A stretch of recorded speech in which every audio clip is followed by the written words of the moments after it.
Court session court கிடையாது, CCM court தான். Session court வந்து கிருஷ்ணகிரி. அப்போ கிருஷ்ணகிரி கோர்ட்டில் நினைக்கிறேன் ஒரு கொலைகேஸ் இருக்குது, அந்த கொலைகேஸ் வாதாடுறதுக்கு போயாகணும்.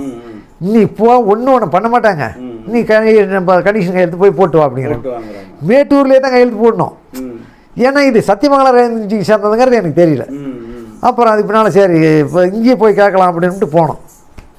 காலையில் ஆமாம், எந்த ஆஃபீஸில் பிடிச்சி எங்களை கேஸ் போட்டாங்களோ அதே ஆஃபீஸில் போய் கேட்குறேன். காலையில் 6 மணிக்கு போனோம், சாயந்தரம் 4 மணி வரைக்கும் உட்காந்துட்டு இருக்கிறேன் ரேஞ்சர் வரல. ஏன் சார் எங்கே சார் கையெழுத்து போடணும் அப்படின்னா, இங்கே தாயா போடணும். சரி கையெழுத்து வாங்கிட்டு விடுங்க சார், நாங்கள் போகிறோம். சோறு டீ எதுவுமே இல்லை, ரேஞ்சர் வந்தால் தான் வாங்குவோங்கிறாங்க. அப்புறம் சரி 4 மணி வரைக்கும் பார்த்தோம் வரல. எனக்கு சரியான கோபம் வந்துடுச்சு. இதுக்கு மேலே அவன் என்ன கேஸ் போடுறான்னு தூக்காடுற கொடுத்தாலும் பரவாயில்ல அப்படின்ட்டு அவங்கள்ட்ட சொல்லிவிட்டு கூட இருந்தானே அவங்கள்ட்ட, என்ன பிடுங்குறானோ பிடுங்கிட்டு வாடா,